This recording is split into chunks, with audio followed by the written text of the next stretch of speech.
ఈవేళ వంకాయ కొత్తిమీర కారం చేసి చూపిస్తానండి. వంకాయ కొత్తిమీర కారం కూర ఎలా తయారు చేస్తానో నా పద్ధతిలో చూపిస్తాను. మీరందరూ కూడా ఒక్కసారి చూసి లైక్ చేయండి.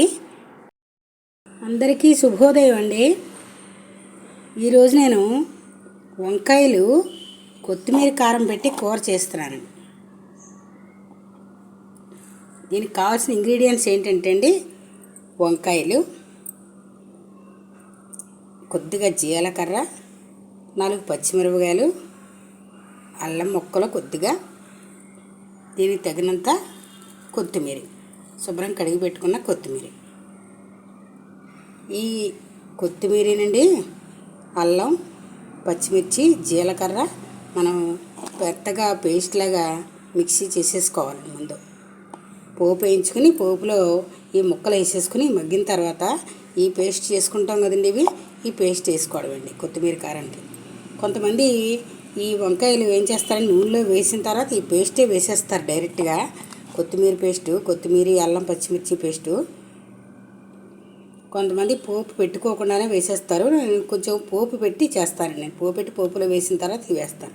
ఇందులో కొంచెం పులుపు కూడా కొంచెం ఇంత చింతపండు కూడా వేసుకుంటే రుచిగా ఉంటుందని కొద్దిగా. ఈ కొత్తిమీర కారం ఎలా తయారు చేయాలో ప్రాసెస్లోకి వెళ్దాము. స్టవ్ వెలిగించండి, మూకుడు పెట్టాను. ఇంకా వేడెక్కింది. దీంట్లోకి ఒక 2 చెంచాలు నూనె వేసుకున్నాం. కొంచెం నూనె వంకాయ కూరకి కాస్త నూనె ఎక్కువ పడితేనే రుచిగా ఉంటుందండి. ఇప్పుడు నూనె వేడెక్కింది.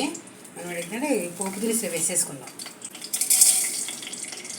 ఆవాలు, శనగపప్పు, మినపప్పు, ఒక్క ఎండుమిరపకాయలు, పచ్చిమిరపకాయలు ఎలాగా మన కొత్తిమీర పేస్ట్లో వేసేస్తున్నాం కదండి. మన కారం తగినట్టు మనం వేసుకోవచ్చు. కొత్తిమీర ఫ్లేవర్ మనకు బాగా తెలియాలంటే అండి ఇందులో ఇంగు వేయక్కర్లేదండి. ఇంగు వేస్తే కొత్తిమీర రుచి ఆ సువాసన తెలియదు. కొత్తిమీరే మనకి మెయిన్ ఇంగ్రీడియంట్. పోపు ఇలా వేగినప్పుడు ఏం చేయాలంటే అండి, ఇందులో మనం వంకాయ ముక్కలు వేసేసుకున్నాం. వంకాయ ముక్కలు నేను ఉప్పు నీళ్ళలో తరిగి ఉంచుకున్నానండి. ఇదిగోండి, మనం గుత్తి వంకాయలా కూడా వండుకోవచ్చండి. చిన్న చిన్న వంకాయలు అయితే మనం గుత్తి వంకాయలా కొత్తిమీర కారం వంకాయలా కూరుకుని వేసుకోవచ్చు. ఈ కాయలు కొంచెం పెద్దగా ఉన్నాయి. నేను సన్నగా పొడుగ్గా చీరికల్లాగా కరిగేసుకున్నాను. వంకాయ ఇలా మగ్గుతూ ఉంటుందండి.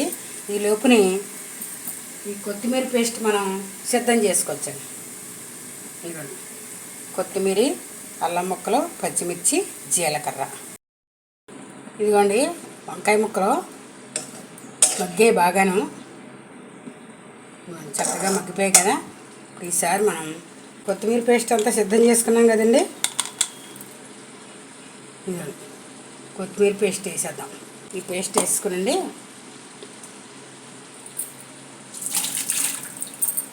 ఇందులోకి కొద్దిగా ఒక స్పూను చింతపండు రసాన్ని వేసుకుంటే అండి బాగుంటుంది. అంతే. ఈ చింతపండు అండి రసం అయినా వేసుకోవచ్చు, లేకపోతే మనం కొత్తిమీర మిక్సీ ఆడినప్పుడు కొద్దిగా ఉట్లవి లేకుండా పిక్క లేకుండా చిన్న చింతపండు అందులో కూడా వేసేసుకుని మనం మిక్సీ చేసేసుకోవచ్చు.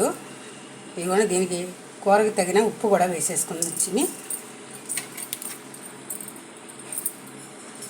ఈసారి ఒక్కసారి కలిపేసుకుంటే అండి ఇవన్నీ మనం వేసిన కొత్తిమీర, ఉప్పు అన్నీ చింతపండు పులుపు అంతా ముక్కలకి పడుతుంది అన్నమాట అండి. కాసేపు మూత పెట్టేద్దామండి. ఎంతవరకు అయిందో చూద్దామండి. ఒకసారి మూత తీసి. కూర అంతా సిద్ధమైపోయింది. శుభ్రంగా ముక్కలు మగ్గిపోయి గుమ్మగుమ్మలాడిపోతుంది కొత్తిమీర సువాసనతో. మాట స్టవ్ మనం కట్టేసుకోవచ్చండి. కూర చక్కగా నవనేతల్లా ఉందండి. వంకాయ కూర చాలా రకాలు చేసుకోవచ్చు. గుత్తి వంకాయ చేసుకోవచ్చు, కొత్తిమీర కారం పెట్టి చేసుకోవచ్చు, పోపు వేసుకోవచ్చు, రకరకాల కూరలు ఎలా చేసుకున్నా వంకాయ కూర అయితే మాత్రం చాలా రుచిగా ఉంటుంది. వంకాయ కొత్తిమీర కారం కూర చక్కగా మగ్గిపోయి గుమగుమలాడుతూను వంకాయ కూరకిని వరన్నానికి విసుగు రాదుటండి. ఎన్నిసార్లు తిన్నా ఎన్ని రోజులు తిన్నా రుచిగానే ఉంటాయటండి. 2 వంకాయ కూర వరన్నం కూడాను. అంత రుచిగా ఉంటాయండి రెండు కూడా. ఇదిగోండి, చూసారా? ఒకసారి మీరు ట్రై చేసి వంకాయ కొత్తిమీర కారం కూర ఎలా వచ్చిందో మాకు కామెంట్ సెక్షన్లో కామెంట్ చేయండి. Please like, share and subscribe. Thank you for watching.